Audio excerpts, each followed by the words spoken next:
podcast is part of the Sports Social Podcast Network. Whether you need the perfect gift for the adults in your life or you're shopping for yourself, Virginia Lottery has you covered. The holiday scratchers are beautiful and a lot of fun. Not to mention Virginia's New Year's Millionaire Raffle is back. And as a gift for yourself, VirginiaLottery.com has tons of games perfect for when you're stuck in holiday traffic or in line at the store. For game odds and information, visit VALottery.com. Hello and welcome to the Paddock and the Pavilion with Stephen Wallace. In each show, Stephen will interview someone connected to the world of horse racing or cricket. We had a really special group of girls where we all gelled really well together and we bonded really well. And those moments with the girls was actually what made this tour really special. The whole point was we wanted to win and we were there to be competitive. But it wasn't about putting our best team forward. It was about winning whilst giving opportunity to as many people on the team. And that's something that's quite, I think, rare and unique. Hello, everyone. You just heard from Ruchi Venkatesh and Poppy McGeown, two members of the Fairbreak XI's tour of England, Scotland and the Netherlands in late August and early September 2022. Fairbreak's mission is to progress gender equality on a truly global scale using cricket as its primary vehicle. You may remember that in August I interviewed Roberta Moretti Avery, the Brazilian captain, about the 2022 Fairbreak Invitational event. In part one of two shows, you will hear all about the tour from the players, managers and one of the hosts. While in part two, you will discover what Fairbreak means to the players, their highlights off the field, and how much they are looking ahead to next year's Fairbreak Invitational competition in Hong Kong. Let's begin with one of the founders of Fairbreak, Shaun Martyn, who is currently busy in Hong Kong working on arrangements for the 2023 Fairbreak Invitational. Thanks for joining me, Shaun, in your Fairbreak hat. Always nice to have a little bit of branding associated with what we do, Stephen. That's a good reason to put you on video. As one of the founders of Fairbreak, can you let me know how that came about to start with? I can. It started way back in 2010 or 11, really. It's a long time in the mix. When I was working with Lisa Sthalekar, wrote her book with her, which we launched in Mumbai in 2012, and when she retired in 2013, she was the highest paid female cricketer in the world on $15,000 a year. So Lisa and I set about establishing what was called WICL in those days, the Women's International Cricket League, with a view to having a global women's tournament to advance their pay and also their exposure. We'd been monitoring the drastic improvement in the quality of play, but also the viewer numbers around the world, and we felt that there was an opportunity to do this. And initially there was quite a bit of scepticism and opposition to that, being private entities looking to do what we were trying to do. And, you know, we spent quite a bit of time, you know, moving between the ICC and various boards trying to get someone to support what we were doing. Ultimately, that led to Lisa having to pursue a full-time commentary career. So she moved out of the business completely and I just took over. And then I rebranded it to Fairbreak, mainly because the issues that we were confronting were as much about equality and opportunity as they were about cricket. And it was more the play on the Australian nation of a fair go. In other words, these players needed greater opportunity, greater exposure, and hence we end up with Fairbreak. So the concept that we started with, or I started with way back then, you know, realised itself in Dubai in May. So really nothing had changed in terms of the plan. It just took a very, very long time to get number one, a board that would back the idea, and secondly, a sanctioning from the ICC. So was Fairbreak Invitational 2022 really lift-off for Fairbreak? It was. We'd taken Fairbreak teams to England from 2018, where we play at Wormsley. We do that every year. And the only reason we stopped was because of COVID. So those teams that we were taking away, and we also had a team that played my old hometown in Bowral. We created a Blackwell Mere trophy there. Those teams were really exemplars of the sort of teams you saw in Dubai, where we were mixing players like Alex Blackwell, Susie Bates, Sana Mir, Shamil O'Connell, etc., with associate nation players in exactly the same way as we did in Dubai. So we were refining the concept, we were testing it, we were doing all of those things in the lead up to Dubai, and the ICC sanctioning came through. Thank you very much to the work of Cricket Hong Kong and their vision in seeing the opportunity for women's cricket. We moved it to Dubai because of the 21 days quarantining that was in place in Hong Kong at the time. And we didn't want to lose that window that we'd been given by the ICC. From my perspective, it had taken 10 years of work to get that sanctioning, and I needed people to see what we were talking about. I needed them to see the diversity in the game, the breadth of the game, and also the quality of the players from quite disparate parts of the world that people had not seen before. You would be well aware, Stephen, there's a misconception that all the best players are in 4 or 5 countries, and that's certainly not the case in women's cricket. It's very diverse, it's very disparate, and there's great players in all the countries that we had represented in Dubai. Yeah, you must have been delighted with the result. Was it 35 different countries represented at the Fairbreak Invitational? Yeah, so I went from being a lunatic to a genius overnight when I took the numbers off the playing shirts and put the player's name and the flag of their country. So everyone told me that wouldn't work until they saw it, and then everyone went, "Oh, it's pretty neat," because each of the squads of 15 had 13 different nationalities represented across those squads. So I wanted people to see that diversity in reality, and I wanted them to understand who the players were and where they were from. So for a lot of people, it became a geography lesson, like what's that flag and what do they play cricket in Bhutan, do they? How does that work? So I think that was very important, and that's something that we will keep as a signature piece for us every time we play. The team that just toured England, Scotland and the Netherlands had their names and flags on the back. I mean, that's something that we'll define what we do now. Yeah, I think the players love that, and seeing myself at Wormsley, it really shows the depth of the women's game with the flags on the back of their shirts. Yeah, and I also think people sitting at home or young female players or all players, are looking at that and going, well, that's my player, that's my country being represented there, and the players loved it. They absolutely just loved the notion that they were representing their country in amongst a blended team. And talking about the tour of England, Scotland and the Netherlands, in this podcast we'll hear later from several of the players and the manager. How did you feel it went? Fabulously.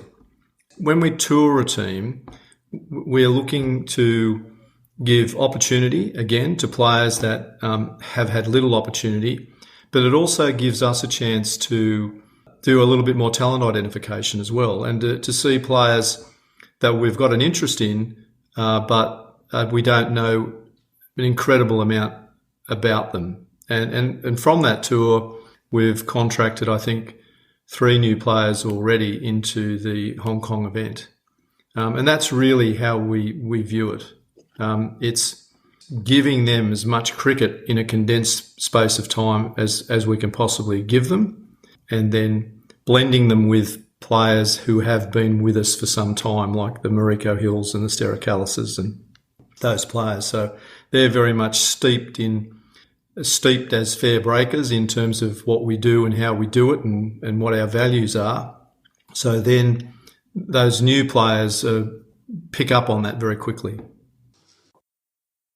Opening with Shaun is the Fairbreak XI tour manager and player Saba Nasim, who gave her reflections on the tour, including what it was like to work with head coach Geoff Lawson, one of the leading Australian international bowlers of the 1980s, who has also coached the Pakistan cricket team. Thanks for joining me, Saba, to talk about the Fairbreak XI tour of 3 countries. Thanks for having me.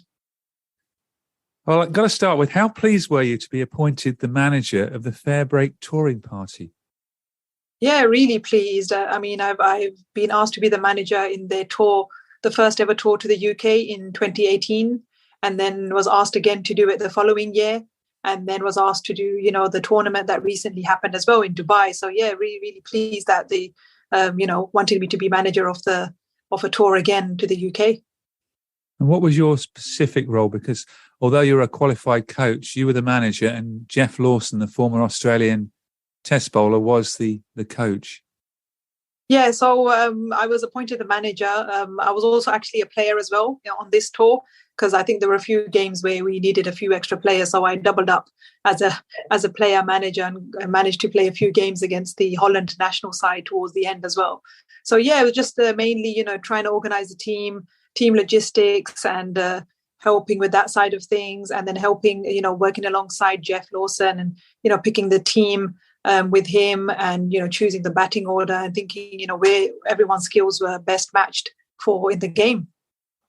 Must have been great to be working with such a high profile cricketer and coach as Geoff Lawson. Yeah, definitely. I mean, he's such a down-to-earth guy and so easy to get along with, and the players, really asked him for, his knowledge and his advice, and he was really easy to talk to, and yeah, just a really great guy to work with. I guess you must have known him a little bit because he was doing some commentary work for the Fairbreak Invitational in Dubai. Yeah, definitely. So we got to catch up a little bit in Dubai as well. I had a few phone calls before as well when Fairbreak was, just getting off the ground. So yeah, it's a fantastic team, and yeah, he's one of the best coaches going. And can you let listeners know a bit about the makeup of the Fairbreak XI on the tour? Yeah, so on this tour we had, I think, players from so many different nationalities. We had a few players from Hong Kong. We had a few England players, a player from France, which is, I think, the first for Fairbreak, getting a player from France, a player from Brazil, the Brazil national captain, Roberta. And yeah, we had, I think, what other nationalities? Sweden, we had Gunjan Shukla from Sweden. So yeah, just a very nice mix of players from associate nations and actual international nations as well. Yeah, this podcast, the listeners will know Roberta well. I've spoken to her several times. She's the captain of Brazil. And Poppy's going to feature later. Poppy McGeown is going to feature later on this podcast. When did you meet up for the tour? I know the first game was on the 18th of August. Yeah, so I think a day before we all met up at the hotel. So we all arrived at various times in the evening and the afternoon, a day before, and then I think a few of them travelled down from the airport in Heathrow. So they travelled because they arrived. Some of the international players arrived there and then travelled down. And then the first game we had was in Arundel. So yeah, with the first meeting with all the players, most of the players, our squad, chopped and changed so much that we had almost, I think, 20 players on this tour, various legs of the tour. So yeah, we met up the night before, and then you got to know all the players. Some of them, obviously, I knew already from meeting them in the teams in Dubai in the first Fairbreak Invitational tournament. So yeah, it was nice to meet up with them again and also meet the new players too. And results-wise, on the England leg of the tour, you won 2 and lost 3. In Scotland, it was a 1-1 draw, and then in the Netherlands, you won all 3 of the matches. What were your thoughts on the results and the performances of the players? Yeah, I think it was really fantastic to see all the players. I think we was kind of hard at that start to find out what players suited what roles and, where best to bat everyone. So the batting order, I think you'll see from the score sheets, was changing all the time. But I think we finally got it right probably towards the end of the tour, which is reflected in the results. And also the players' confidence grew as well as the time went on. So yeah, we had some really good, batting performances from a few of the new players that had, just represented Fairbreak for the first time. A really good, bowling performances. And then the team, I think, as a whole, just gelled really well together on the tour. So it was just a very nice atmosphere, very enjoyable atmosphere to be a part of throughout. And you played at some fabulous grounds. I went along to the second day at Wormsley, and it's like playing at heaven really there.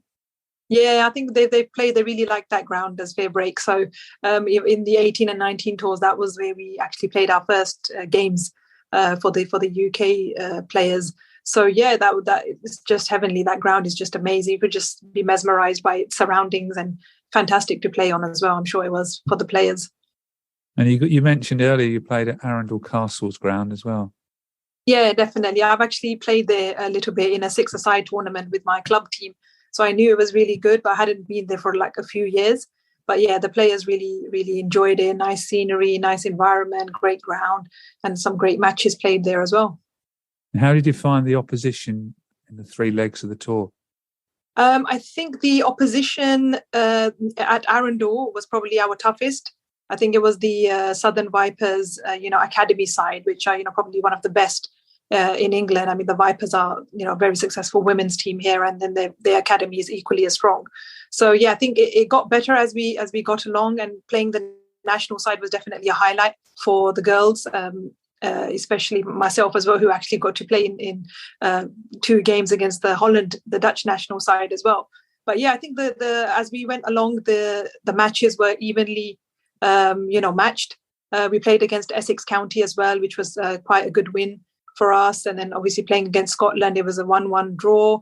One of the games was washed out. And then when we went to Holland, we managed to beat them 3-0. So yeah, I think that the oppositions were good. They were tough games. Not all the games were really easy to win. So they required a bit of, of course, some effort from all the players. But then we got through in the end. Must have been very satisfying then to beat almost the Netherlands national side. Yeah, definitely. I think that when we won the first one, we couldn't believe it. And then we thought, okay, we can try and win the second one. And then the girls were like, why not just go for the whitewash and, let's win the third one as well, which we did. So yeah, it was fantastic. And the atmosphere amongst the squad on tour, did everyone get on well? Yeah, I think I've been on so many tours myself, the different cricket teams that I'm a part of. But this one, getting people from different nationalities, like everyone is from different countries, have different journeys. It was just really nice to get to know everybody and, enjoy their stories and, their backgrounds of how they got to where they are, captains of national teams and or some teams still struggling to, even provide, grass wickets, from some of the associate nation players, hearing their struggles and how the, cricket is like a vehicle to drive change in their countries and their communities. So yeah, I think enjoyable atmosphere. I'm not sure if you saw a couple of those viral TikTok videos that one of the players made as well. So yeah, it was really good, really nice. We didn't really want it to end. Yeah, there's some great stuff on the Fairbreak Instagram page of what went on the tour. Yeah, definitely. It was a great bunch of girls to be to manage and be a part of and play with them as well. It's fantastic. And how important do you think tours like this are for women's cricket, especially for the developing nations? Yeah, I think it's absolutely vital that they get to play on pitches like the ones we have in England, and just playing at even a club ground for them. It feels like playing like an international match for them, because on their grounds they don't even have, they have to use the coconut mat. Some of the players were telling me to even play, and they're not allowed to wear spikes because obviously they'll get stuck in the mat. So even just playing at say the Essex County ground, they were like, wow, this is amazing. You guys get to play on this like every week in our league game. So that they were just, mesmerized by it. But yeah, I think these kind of, especially what Fairbreak is doing, getting players from associate nations recognized on the world scale as well, on the world stage, for them to show their abilities, and players that even England players, like players that are playing for their clubs and their counties, it was the chance for them to play against internationals of other countries and, share and pass on the knowledge. So yeah, I think what the work that Fairbreak is doing is absolutely vital in women's cricket and is definitely, driving change amongst women's cricket. I love the flags on the back of the shirt. I think it's a fantastic idea. Yeah, I think that's one of its kind, and I think Shaun must be applauded for that idea. I think everyone talks about that everywhere they go. But let's hear from 4 Fairbreakers: Mariko Hill and Ruchi Venkatesh from Hong Kong, England's Ariana Dowse, and the first French player to represent Fairbreak, Poppy McGeown. Mariko, what are your thoughts on the Fairbreak XI tour? Obviously, this is my 3rd or 4th tour now with Fairbreak, and every year it's always something different and something better, and it really just offers a great opportunity for anyone, whether it's a county girl to an international player, associate player, to play amongst each other. And it was a very insightful 2 weeks where we challenged ourselves from playing county teams, regional teams, and international teams. So yeah, it was a great experience. And how did you, as one of the captains of the Fairbreak XI, enjoy that role with Roberta Moretti-Avery, the Brazilian captain who captained some of the other games? Yeah, I mean, captaining isn't something that's far beyond what I had been doing. So in 2019 or 2017, I captained Hong Kong for 2-3 years. So I did have that experience, and all the other Fairbreak Invitational XIs I've always captained too, alongside Sana Amir and Alex Blackwell. So I think with the different people that attended this particular one, it was of course a challenge, as it always is, but a learning curve too. Yeah, how do you deal with all the different nationalities you got in a team? To be honest, I mean, I'm from Hong Kong and it's a very multicultural city, so talking to different cultures and learning about it is never a challenge for me, because it's something that excites me and it's something that I'm very passionate about. And I always talk about looking at the game or life in a holistic perspective, and not to be so cringe, but, trying to understand how every player operates and how they started playing cricket in their own country is a different story in itself. So that was just, I think, the melting pot of what gelled and bonded all of us together since on day 1. And then after day 14, we're almost best friends leaving. And what's it like working with, ex-Australian Test player and coach Jeff Lawson? I mean, it speaks for itself, doesn't it? And beyond the accolades that he has, he's just a great human. You kind of look at him as a human being, and he genuinely has so much knowledge of the game, and you can ask him anything and he really understands. And particularly from my perspective, I'm a bowler as well, and I think some of the challenges that I've gone through, I kind of spoke to him openly about it, and he helped me. So I can't speak more than enough for Jeff Lawson. So Ruchi, what are your thoughts on the Fairbreak tour? Our recent Fairbreak tour in UK was like an amazing experience. I'm so grateful to have been given the opportunity and to have been part of it. Like, we were lucky to play some really competitive games against some high quality teams. We either played against UK state or regional players and even international teams, and we managed to win most of the games on tour. But more than that, I really enjoyed meeting the girls. We had a really special group of girls where we all gelled really well together and we bonded really well. And those moments with the girls was actually what made this tour really special. So what was your personal highlight of the tour, playing-wise? On the field, my highlight was playing against the Scotland national team and winning, because they're such a good team. They're an ODI nation, and even getting the opportunity to play against them was a big deal, because as an international team in Hong Kong, we have yet to play against an ODI nation like them. So I felt very privileged to play against them as part of Fairbreak with the Hong Kong flag on my back. So everyone knew that I was representing Hong Kong, and to get that win was really special. I was so happy bowling against them. I loved the competition. I loved the battle. Ariana, what are your thoughts on the Fairbreak XI tour? It was amazing, to be honest. Like, it was so amazing to bring so many girls from all over the place. So, like, we had Roberta from Brazil and Gunjan from Sweden, and it was just amazing to bring so many people and such diverse people together through cricket. Though that was the exceptional bit about it, and we all just bonded really well and shared our experiences on and off the cricket pitch, which was really, really fun. And personally, you were the player of the tour. Yes, I was. That was quite a shock in the end. But it was something that I was really, really proud of myself for achieving. And I couldn't have done it without being surrounded by such positive and amazing people, to be quite frank. So I was lucky to be at Wormsley on the second day, on the Sunday, when you scored the first 50 of the tour. Yes. Playing at Wormsley, it was such a lovely pitch and so beautiful as well. And I think by that point, I think we were just getting together as a team kind of thing. And I felt really supported, and we'd been chatting about our games and learning from everyone. And I really felt like that was the day kind of thing. And luckily enough, it was. And I managed to score the first 50 on the tour. And I can only say thanks to all the team, really, for helping me get that. So, yeah. Yeah, you got to play at some fabulous grounds, didn't you? Yeah, there were so many amazing grounds, and like some that women haven't even played on. So the Grange in Scotland, that was, I think, the first time the Scottish women's national team have played there. But it was amazing to play there. Like, you could see the castle in the background, and the umpire was telling me how he umpired a test match for England and Scotland and all this kind of stuff. And it was just really, like, you could feel that it was like, this is the first time kind of thing, and not the last time.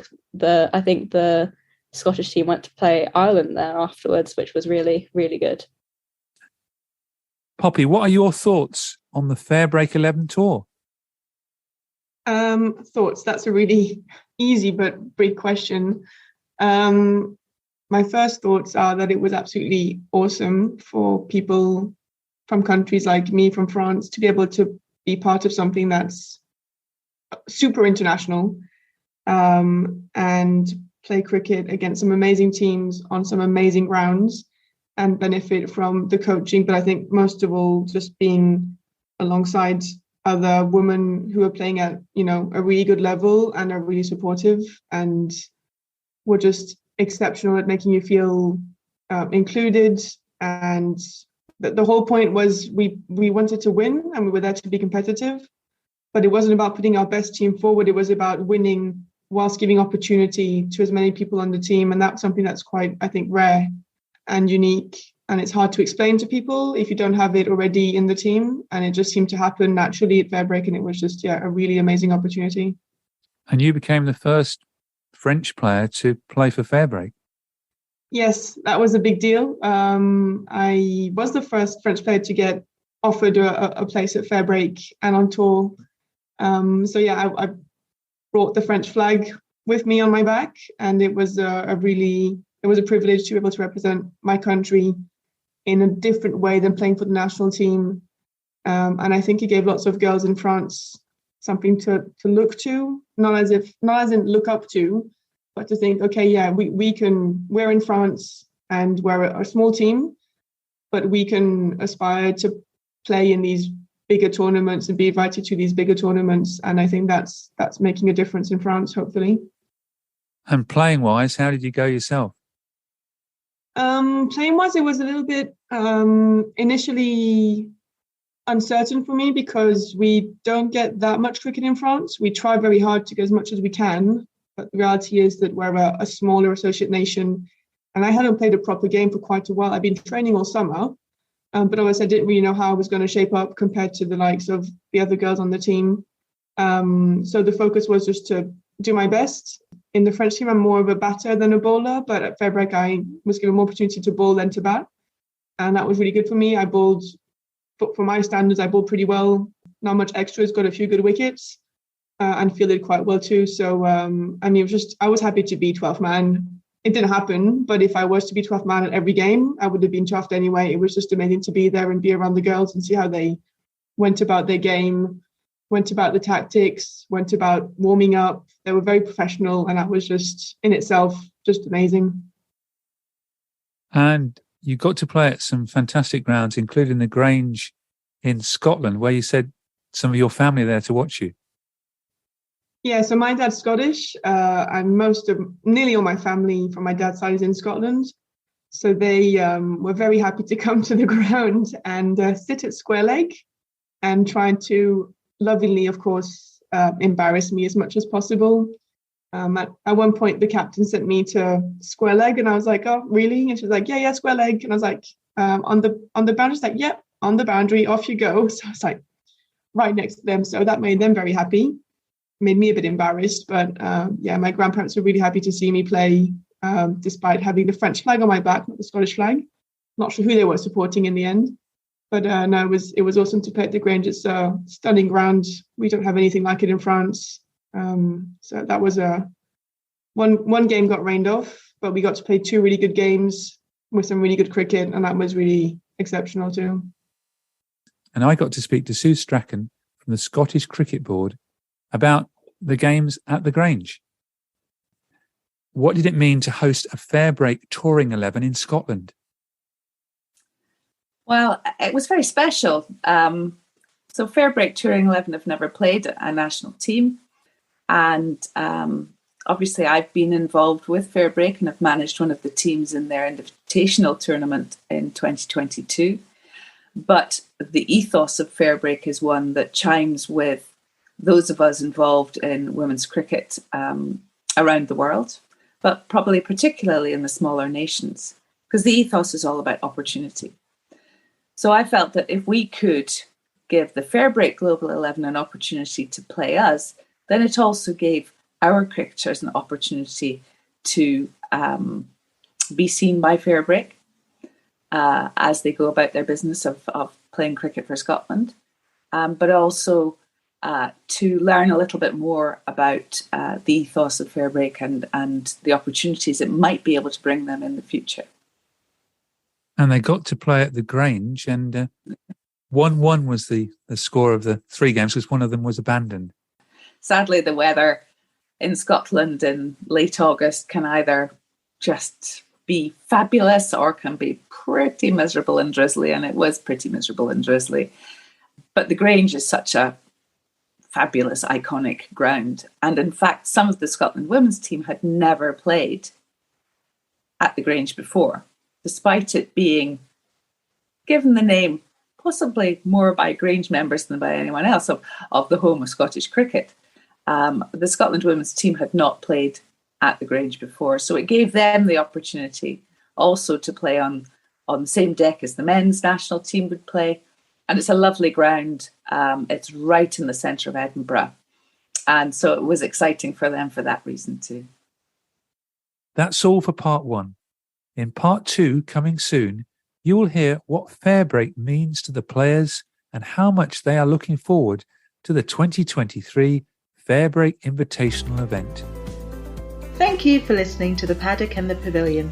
You can download the show on Apple Podcasts, Amazon Music, SoundCloud, Stitcher and Spotify. Follow us on Twitter, Facebook and Instagram at The Pad and Pab. Don't forget, if you like the show, please do leave us a rating and review. Sports Social Podcast Network.